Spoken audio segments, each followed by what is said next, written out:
Hi, boys and girls. It's writing time. Make sure that you get your writing paper and to do your cover. Remember that on the cover, animals' homes will go at the top. The picture you decide to draw of an animal's house, your name, and the date goes here. Now then, I posed a few questions that I hope you parents have asked you, which animals you're going to talk about now that we've read the story Bear Snores On, and at the end of it, they were talking about how different animals live. I want to share just briefly, this is one of my favorite books because of who is in it.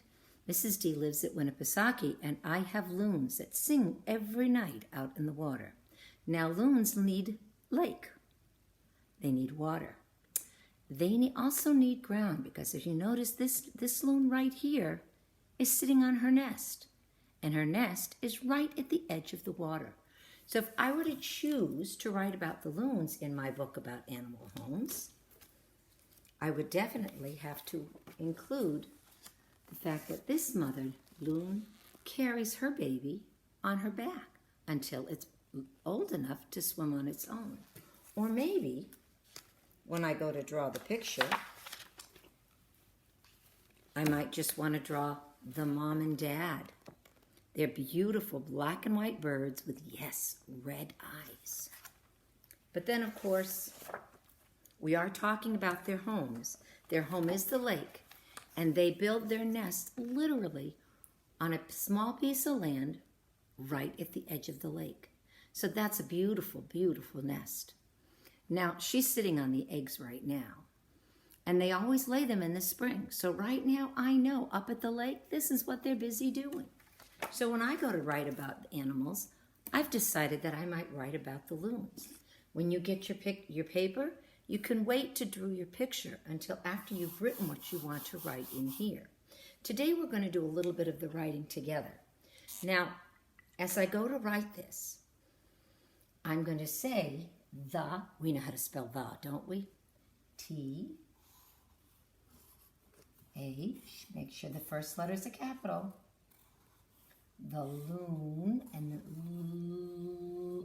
L, O, N, yes. The loon, or we need to put the loon's home,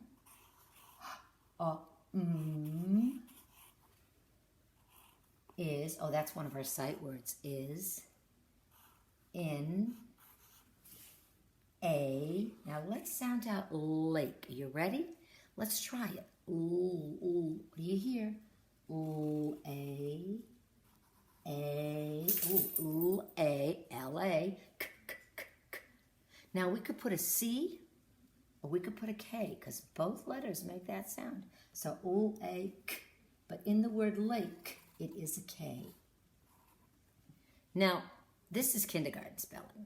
So, the loon's home is in a lake. And that's where they live until they fly south because they don't like the winter as much. Now, I'm not done. I got my spaces. Whatever, by punctuation, that's right. So let's add our period. That means that sentence is over. Now, I wrote mine big, which you don't have to write yours big. Your paper is smaller. So I could have put more information on it. I could put, they eat fish all day long. They make a nest on the ground, not in the tree like the small birds that fly, but they make their nest on the ground.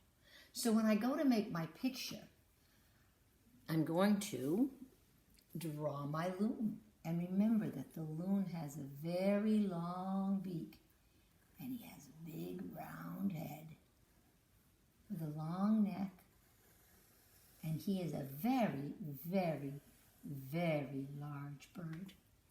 And he has polka dots. And it looks like he's got like a necklace, and his eye, I'm going to have to make sure I make that green. Make sure that I make it red because the loons in Winnipesaukee have red eyes. But instead, I might draw the water out here, but I'm going to put his nest, and he makes it with sticks and twigs and leaves and dead grass to make it soft. And he does line the bottom of his nest with feathers that he's pulled out, the down that keeps it soft for when they first hatch. So his nest is going to be here. And I just found out that their wingspan, when they do fly, is 56 inches. It's a wide, long span. But the water is going to be right here, right up to him, and he'll get all behind him. And of course, this is Winnipesaukee, so there could be trees, but because I'm focusing on the loon, I'm only drawing his nest because I'm trying to show you his home. When you go to write a word, make sure that you stretch it out. Say it slowly and listen to the letters that you're saying. And then write it. If you're not sure what it is, skip a letter. Write the first letter, write the last letter. Sometimes you'll hear the ones in the middle. And if you're sure of them, put them in. Always remember, capital letter, punctuation, and spaces between your words. Just like your finger, spaces. Good luck writing, have fun. And then this one, you can choose wild animals or a pet. But you can write about 3 different animals on each page. Have fun writing, and don't forget to share this book with someone that maybe lives at your house, in your home.